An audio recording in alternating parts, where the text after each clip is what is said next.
Taarifa mbaya imeibuliwa na familia ya Humphrey Polepole kuhusiana na hali ilivyo katika boma yao baada ya Humphrey Polepole kutoweka. Ujambo na karibu kwa taarifa zetu za TanzaPulse na kumbuka kusubscribe. Miezi mitatu kamili tangu kutoweka kwake kwa madai ya utekaji, sasa familia ya Humphrey Polepole iliwahi kuwa balozi wa Tanzania nchini Cuba na Malawi ilifika katika nyumba yake ya kupanga mtaa wa Ununio, Dar es Salaam kukusanya mali zake binafsi. Wakiwa wameandamana na mama yake Anna Mary Polepole, walifanya dua ya pamoja kabla ya kuzungumza na waandishi wa habari katika tukio lililonaswa na chombo huru cha habari ambacho ni Jambo TV. Mama huyu alitoa kilio kizito kwa waliochukua mwanawe warejeshe, akisisitiza kuwa Humphrey ndiye aliyekuwa tegemeo pekee la familia na kwamba maisha yamekuwa magumu kupita maelezo na tangu atoweke. Na tukio hilo limekuwa ishara hai ya maumivu yanayoendelea kuikumba familia, na wakati huo huo limezua maswali mapana kuhusu mwenendo wa haki za binadamu nchini Tanzania. Safari ya Humphrey Polepole kutoka ndani ya ngazi za juu za serikali hadi kuwa mkosoaji aliyenyamazishwa inaakisi misukosuko ya kisiasa nchini Tanzania.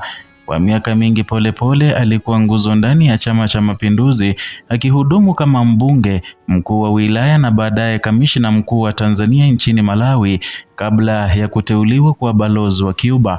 Pia aliwahi kuwa katibu wa itikadi na uenezi wa CCM, nafasi iliyomweka karibu na kiini cha maamuzi ya kisiasa. Hata hivyo, Julai mwaka 2025 alitangaza kujiuzulu nafasi yake ya ubalozi akiwa Havana, na katika barua ya wazi iliyosambaa mitandaoni alieleza kukata tamaa na mwelekeo wa serikali, akilalamikia kudhoofishwa kwa katiba, kubanwa kwa uhuru wa kiraia na kushambuliwa kwa wapinzani wa kisiasa, akimtaja wazi kiongozi wa upinzani Tundu Lissu aliyekuwa akikabiliwa na kesi na vifungu. Kwa mujibu wa Amnesty International, ripoti ya Agosti mwaka 2025, kauli za Polepole zilijitokeza wakati ambapo mazingira ya kisiasa yalikuwa yakizidi kuwa magumu kuelekea uchaguzi mkuu wa Oktoba tarehe 29 mwaka jana. Usiku wa Oktoba 6 mwaka jana ndio uliogeuka kuwa kitendawili kisicho na majibu, na kwa mujibu wa familia yake Polepole alichukuliwa kwa nguvu kutoka nyumbani kwake na watu wasiojulikana wanaodhaniwa kuwa maafisa wa usalama. Ndugu yake Godfrey Polepole alifika eneo hilo muda mfupi baadaye na kurekodi video iliyoonyesha mlango wa mbele uliovunjwa, nyaya za umeme zilizokatwa na damu sakafuni, dalili ya mapambano makali. Jeshi la polisi lilithibitisha kupokea taarifa ya msemaji wake David Misime na alitangaza kufunguliwa kwa uchunguzi. Hata hivyo, hadi sasa hakuna taarifa ya kina iliyotolewa hadharani. Amnesty International ilisema ushahidi wa eneo la tukio unaashiria uwezekano mkubwa wa kutoweka kwa kulazimishwa, kosa linalokatazwa chini ya sheria za kimataifa.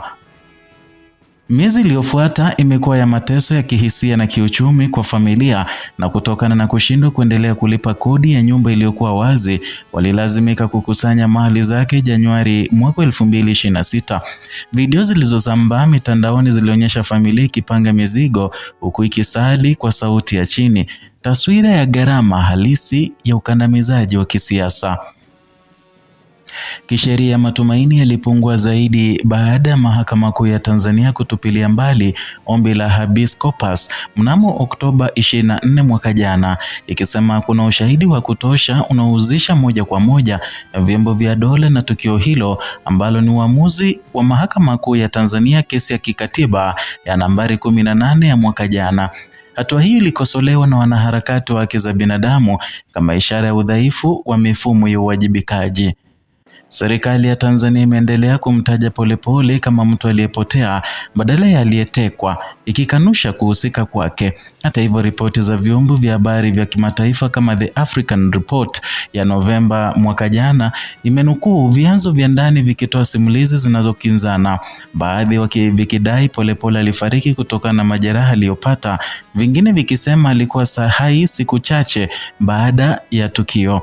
Sintofahamu hiyo imeongeza kutoaminiana kwa umma. Serikali ya Samia Suluhu Hassan ambayo awali ilisifiwa kwa kulegeza baadhi ya masharti baada ya mwaka 2021 sasa inakabiliwa na lawama za kurejea mbinu za kiimla, hasa baada ya uchaguzi wa mwaka 2025 uliokosolewa na waangalizi wa madai ya ukiukwaji wa haki za upinzani, ama ukipenda International Crisis Group, ripoti ya Afrika Mashariki ya Disemba mwaka jana. Na kutoweka kwa Polepole kumevuka mipaka ya Tanzania, kwani Amnesty International, Human Rights Watch na wataalamu wa haki za binadamu wa Umoja wa Mataifa wametoa wito wa uchunguzi huru na wa haraka. Na kulingana na Human Rights Watch World Report 2026, visa vya kutoweka kwa kulazimishwa na mauaji ya kiolela vimeongezeka nchini Tanzania tangu mwaka 2021, vikilenga wanaharakati, waandishi wa habari na wanasiasa wa upinzani. Mfumo huu unaonekana pia katika matukio mengine ikiwemo mauaji aliyekuwa kiongozi wa CCM Ali Mohamed Kibao wa mwaka 2024 na ukandamizaji dhidi ya jamii za wafugaji katika eneo la Ngorongoro yaliyoandikwa na Umoja wa Mataifa kupitia Special Rapporteur on Rights of Indigenous People. Hadi Januari 6, hatima ya Humphrey Polepole bado haijulikani, na kwa wengi amegeuka kuwa ishara hatari na mkabili yeyote anayedhubutu kukosoa mfumo kutoka ndani. Na kesi yake inaibua maswali mazito kuhusu imara na utawala wa sheria, uhuru wa mahakama na nafasi ya Tanzania katika jumuiya ya kimataifa inayozingatia haki za binadamu. Kwa mujibu wa mkataba wa kimataifa wa kulinda watu dhidi ya kutoweka kwa kulazimishwa ambao Tanzania imesaini lakini haijaridhia kikamilifu, serikali zina wajibu wa kuchunguza na kutoa taarifa wazi kwa familia, na bila uwajibikaji, wachambuzi wanaonya kuwa imani ya raia itazidi kuyeyuka na uhusiano wa kimataifa kudhoofika. Na katika taifa lililowahi kujivunia utulivu na mshikamano, kutoweka kwa Humphrey Polepole ni onyo kali, kwani ukosoaji wa mamlaka umegeuka kuwa hatari ya maisha. Jinsi kesi hili itakavyoshughulikiwa itaamua si tu hatima ya mtu mmoja, bali mwelekeo wa demokrasia ya Tanzania kwa miaka ijayo. Ndio hayo tuliokuandalia kutokana na taarifa mbaya ya kuhuzunisha na ya kutoa machozi aliyoitoa mama yake Humphrey Polepole. Machungu ya mwana ama machungu ya mama ambaye amempoteza mwanawe. Zidi kutufuatilia TanzaPulse kwa taarifa kama hizi za kina ambazo zinazua taharuki, na vilevile kukufahamisha yale ambayo yanazidi kuendelea.